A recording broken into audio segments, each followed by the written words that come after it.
ऐ लड़की, सबसे पहले कान खोल कर सुन। अगर झूठ बोला तो मौत के घाट मार दूंगा। वही हासिल करूंगा जो तूने चमेली डंडी के कोठे का देखा। और अगर सच्चाई बताई तो मैं वादा करता हूं, तूने अपने मुख से हमें बापू कहा, पिता का हक अदा करूंगा। और झूठ बोला तो अंजाम भयानक होगा। तेरा नाम क्या है? बाबू, मेरा नाम चांदनी है। चांदनी कहाँ का रहने वाली? मैं सूरजगढ़ की रहने वाली। सूरजगढ़ की रहने वाली? तो किस दिल की है? मैं छत्री खानदान से हूँ। छत्री? और तेरे खानदान में कौन कौन है? मेरे खानदान में एक मेरी अंधी माँ है, बूढ़े बाबूजी, बड़ा भाई समर, छोटा भाई विमल, एक मेरी भाभी जी है। ओ, इतना लंबा परिवार, माँ बाप भाई भाभी। अच्छा ये बता, वो चमेली जो कह रही थी, क्या ये बात सत्य है? 5 लाख में तुझे बेचा गया? हाँ। बेचने वाला मेरा बड़ा भाई समर। बड़ा भाई? जबकि बड़ा भाई पिता का हुक्म दिया गया है कि पिता से कम मर्तबा बड़े भाई का नहीं होता। वो कैसा भाई है? अफसोस है। लेकिन ये बता, जब तेरा बड़ा भाई तुझे गंडी के कोठे पर लेकर चला तो क्या तेरे माँ बाप मर गए थे? तेरी भाभी मर गई थी? तेरा छोटा भाई मर गया था जो उसे रोका नहीं और समझाया नहीं? बाबू, अगर आप जानना ही चाहते तो मैं आपसे सब कुछ बतलाऊंगी। बाबू, माँ और बाबूजी पर भाभी जी और मेरे बड़े भैया बहुत जुल्म ढाते थे। क्या? हाँ बाबू, 3 दिन गुजर जाता था, उन्हें खाने के लिए कुछ नहीं देते थे, ऊपर से उन्हें बहुत मारते थे। बाबू, माँ और बाबूजी परेशान होकर घर छोड़कर ना मालूम कहाँ को चले गए। और जब मेरा छोटा भाई आया तो मैं उससे सब कुछ बतला ही रही थी कि उतने में मेरे बड़े भैया आ गए और मेरे छोटे भाई को जान से मारना चाहा। लेकिन मैंने अपनी कसम देकर अपने छोटे भाई को वहां से भगा दिया। उसके बाद मेरे बड़े भैया मुझे जान से मारना चाहा, लेकिन मेरी भाभी जी आ गई और कहने लगी कि अगर चांदनी को जान से मार दोगे तो घर का काम कौन करेगा? इसीलिए काम करने के लिए तुझे छोड़ दिया गया। हाँ बाबू, इसीलिए मुझे नौकरानी बना कर रखा। सारा दिन काम कराते थे और एक हफ्ता गुजर जाता था, खाने के लिए कुछ नहीं देते थे, ऊपर से बहुत मारते थे। बापू, चुप हो जा बेटी, चुप हो जा बेटी, चुप हो जा, चुप हो जा। नहीं, मेरा दिल दहल जाएगा। अफसोस तो हमें इस बात का है कि लोग पराई बहन को अपनी बहन मान लेते हैं, तो वो भाई उस बहन की रक्षा के लिए अपनी गर्दन कटा देता है। लेकिन वो कैसा भाई, कैसा औलाद जो अपने माँ बाप पर जुल्म ढा रहा है, अपनी बहन पर अत्याचार कर रहा है। अफसोस है हमें। लेकिन बाबू, मेरे बड़े भैया मुझसे एक दिन बतला रहे थे कि चांदनी तू मेरी सगी बहन नहीं है, क्या? तुझे तो पिताजी झाड़ियों से उठा कर लाए हैं, सिर्फ तेरा पालन पोषण इस हवेली में हुआ है। बापू, शायद मैं उनकी सगी बहन नहीं थी, कोटे पर बेच दिए। अब समझा, तेरा भाई मूर्ख है। बेटी घबरा नहीं, तो अपने पिता के सामने खड़ी है। पिता के सामने कौन कहता है कि तू पराई है? तू काली सिंह की बेटी है, काली सिंह की। डाकू जरूर हूं, लेकिन डाकूपन का काम नहीं करता। नारियों की इज्जत करता हूं, बहन बेटियों को सम्मान देता हूं। बेटी घबरा नहीं।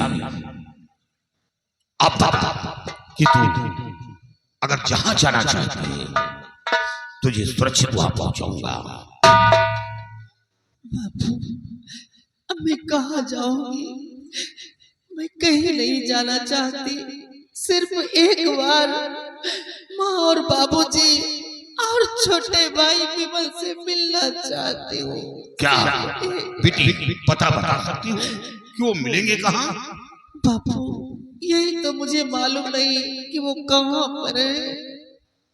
ठीक है बेटी, 24 घंटे काली सिंह के अड्डे पर रहना होगा। डरने की बात नहीं। बेटी बनकर 24 घंटे के अंदर तेरे माँ बाप और छोटे भाई की खोज करवा लूंगा और उनके हवाले करूंगा। तेरे बड़े भाई को तो वो सबक सिखाऊंगा कि आने वाली नस्ल याद करेगी। जब कोई माँ अपने कोख से औलाद का जन्म देगी तो उस माँ के रूह कांप जाएंगे कि कहीं ऐसा औलाद मेरा ना निकल जाए, उसे बेदर्द मौत मिले। वो कह ढाऊंगा। जग्गा सामने आओ। ये काली सिंह की बेटी है। जी सरदार जी। 24 घंटे अड्डे पर रहेगी बेटी बनकर, और भूल कर गिरोह का कोई ऐसा शख्स इस लड़की पर नजर उठाया या आंखें में आंखें डालकर बातें करने की हिम्मत की तो भगवान कसम उसकी आंखें निकालूंगा। मैं उसे भूल जाऊंगा कि वो मेरा पार्टनर है। सरदार जी, कोई ऐसा गलत काम हम लोग नहीं करेंगे। काली सिंह की बेटी है, काली सिंह की बेटी है। तुम लोगों को क्या हुआ? सरदार जी, आपकी बेटी हुई तो हम लोगों की बहन हुई सरदार जी।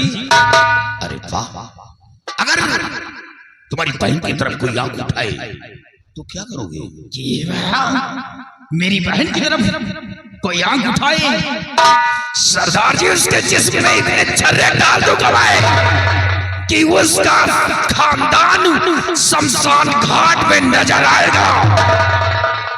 बहुत खूब, मैं जानता हूं कि तुम्हें विश्वसनीय इंसान हो। तुम झुकी हुई डाली का फल नहीं खाओगे। तुम कोई ऐसा कार्य नहीं हो करोगे जिसे काली सिंह की आन सामने धब्बा लगा। जाओ जाओ बेटी, 24 घंटे अड्डे पर रहो। जाओ।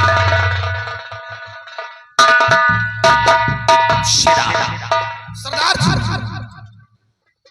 चारों तरफ अपने जासूसों को खबर भिजवा दो कि बूढ़े बाबा और अंधी याद आया। बहुत पहले एक बूढ़े बाबा और एक अंधी मां, जो दोनों आंखों की नबीन थी, भीख मांगते हुए मिले थे।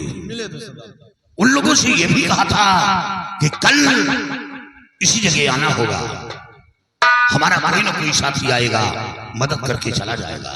लेकिन फिर वो दोबारा लौट कर नहीं आए। नहीं याद हुआ। याद रखिए, आज तक निकला। वो दुनिया में जिंदा है या ईश्वर को प्यारी हो गई। कहीं ऐसा तो नहीं कि इसके माँ बाप वही हो?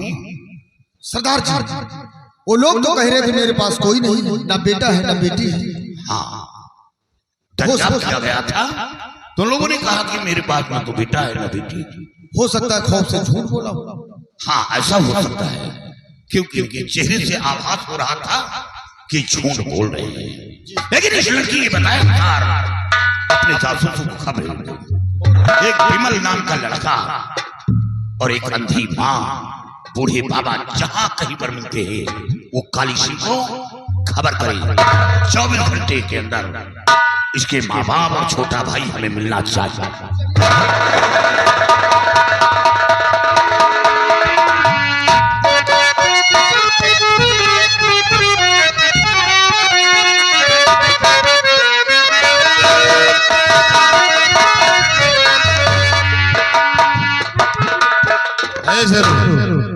शेरो इधर आओ।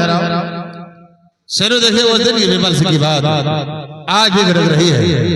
इस चलो विमल सिंह को खोजो और जहां कहीं मिलता है उसे अपने हिरासत में ले लो, फिर उसका मकदूर सबक सिखा दे।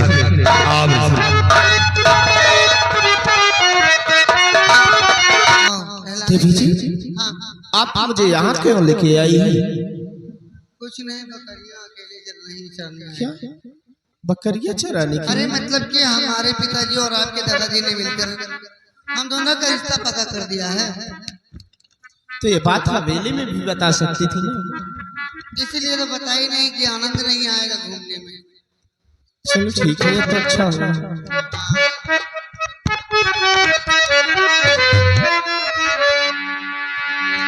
हर दिल लगा लिया, अरे मैंने तुमसे प्यार करके, तुमसे प्यार करके, तुमसे प्यार करके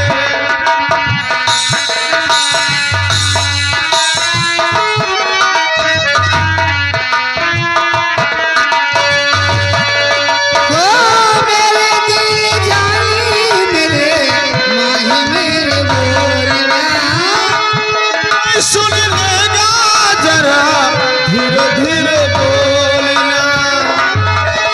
किया है मैंने चोरी नहीं की है। सुन लेगा जरा धीरे धीरे बोलना।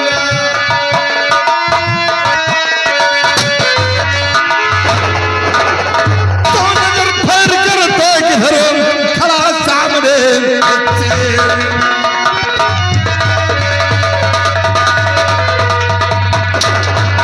नजर फेर कर देख धर्म खड़ा सामने से। और अभी बात कर तुझे काय करूं मैं फिर।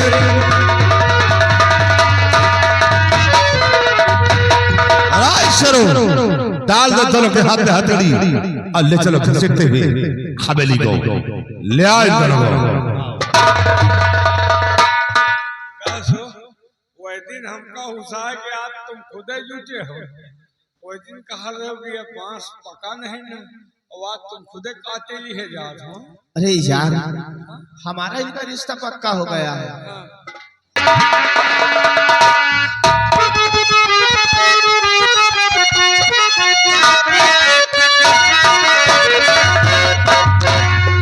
शिवाई बहुत बड़ा गजब हो गया।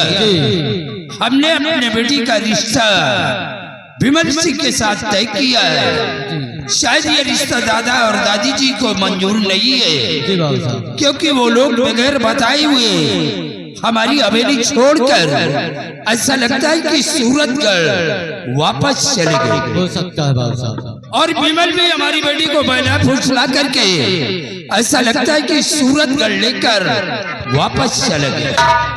सिवाई देर करने का वक्त नहीं है, चलो हम चलेंगे सूरतगढ़ और चलकर पता लगाएंगे कि हमारी बेटी वहाँ है या नहीं है। तो चलिए बाबू साहब, देरी करने का वक्त नहीं है।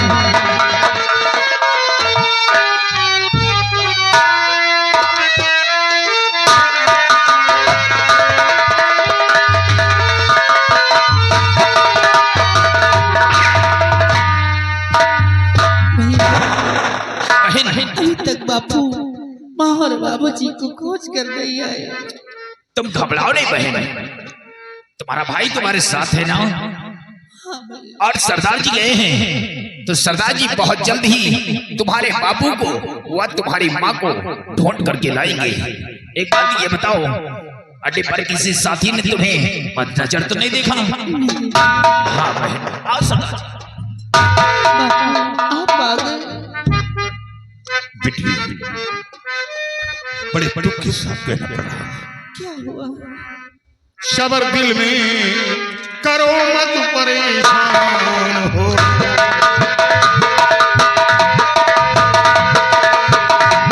सबर दिल में करो मत परेशान हो, हर तरह से मैं बेटी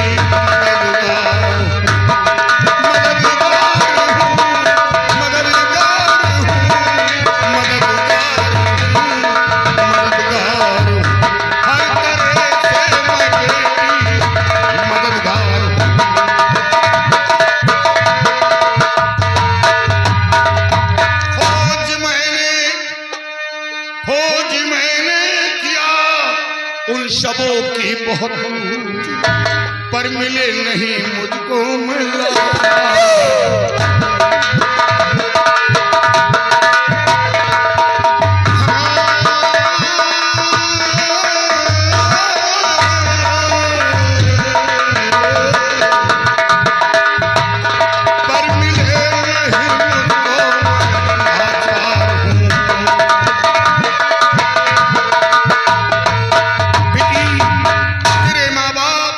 छोटे भाई की बहुत खोज करवाया लेकिन कहीं पता नहीं चल रहा।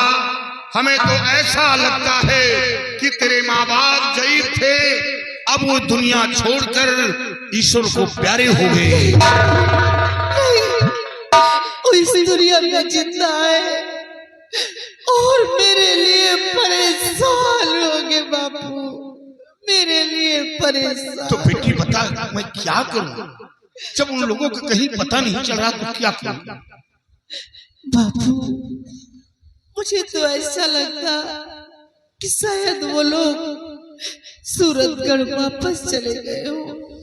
हाँ ऐसा हो सकता है कि वो लोग वापस अपने घर पहुंच गए हैं, लेकिन बेटी ऐसा भी हो सकता है कि तुम पराई हो, सगी बेटी तो हो नहीं और वो पूरा परिवार एक हो गया हो, इसलिए तेरा ख्याल, तेरी मोहब्बत, तेरा इखलाक अपने दिलो दिमाग से निकालकर बाहर कर दिया हो। नहीं कोई माँ बाप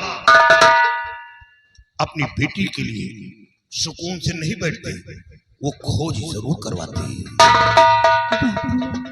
आप ठीक कहते, लेकिन जरा सोचो माँ को दोनों आंखों से दिखाई नहीं देता और बापू जी की बुरी अवस्था है, वो इस हाल में मुझे कहाँ ढूंढेंगे?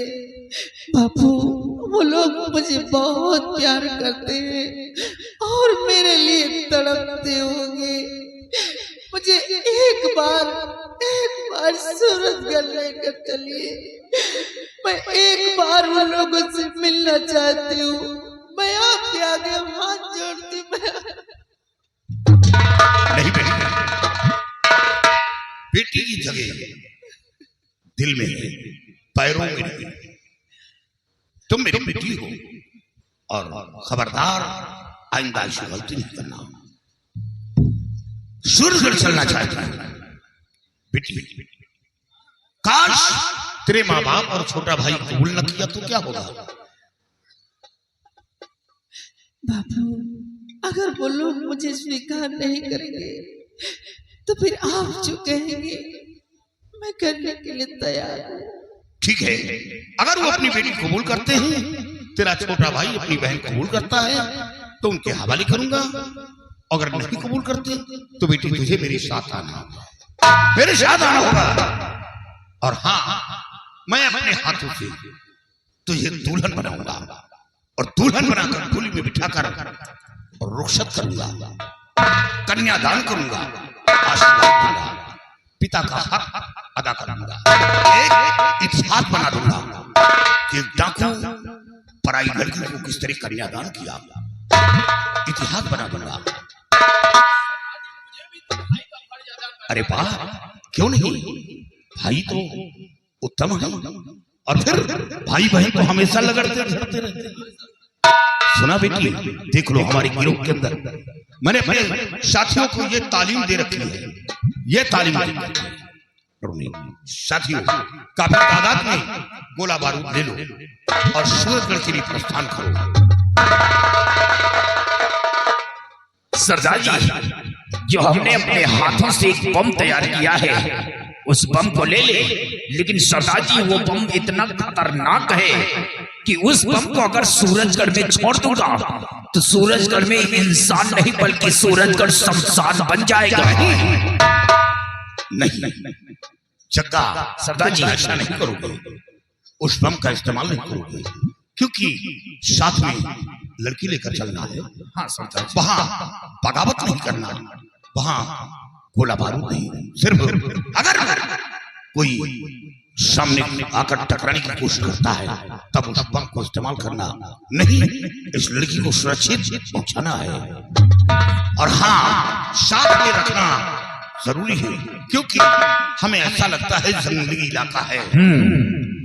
जब भाई अपने बहन का सौदा करते हैं तो ऐसा लगता है कि वो जंगली इलाका है, वहां शैतान जानवर रहते हैं। सच कहते हैं आप। चलो बेटी, अपने भाई के साथ आओ।